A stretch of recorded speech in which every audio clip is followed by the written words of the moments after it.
કાશ્મીરી યુવા આદાન પ્રદાન કાર્યક્રમ અંતર્ગત વિવિધ વિષયો ઉપર સેમિનાર યોજાયા। Life skill, entrepreneurship, career guidance, youth education, knowledge, યોગ, ગરબા તેમજ કુંદનાટ વિશે યુવાઓને માહિતગાર કરાયા હતા। કાશ્મીરી યુવા આદાન પ્રદાન કાર્યક્રમ હેઠળ સુરતની મુલાકાતે આવેલા કાશ્મીરી યુવાનો અદાણી હજીરા પોર્ટ અને દરિયો જોઈને ખૂબ પ્રભાવિત થયા હતા।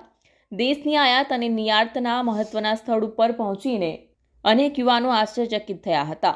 તેમણે દેશની પ્રગતિના એક કેન્દ્રની મુલાકાતથી અત્યંત પ્રભાવિત થઈને પોર્ટની કામગીરી અંગે અનેક પ્રશ્નો પૂછી પોતાની કુતૂહલતા વ્યક્ત કરી હતી। યુવાનો કેન્દ્રીય ગૃહ મંત્રાલયના સહયોગથી કેન્દ્ર સરકારના યુવા કાર્યક્રમ અને ખેલ મંત્રાલય હેઠળ કાર્યરત નહેરુ યુવા કેન્દ્ર સુરત અને માય ભારત સુરત દ્વારા આયોજિત કાશ્મીરી યુવા આદાન પ્રદાન કાર્યક્રમ હેઠળ સુરતની મુલાકાતે છે। જમ્મુ અને કાશ્મીર, અનંતનાગ, કુપવાડા, બારામુલ્લા, બડગામ, શ્રીનગર અને પુલવામા જિલ્લાના 132 કાશ્મીરી યુવાનો ટીમ લીડરો સાથે આજે અદાણી હજીરા પોર્ટની મુલાકાતે આવ્યા હતા।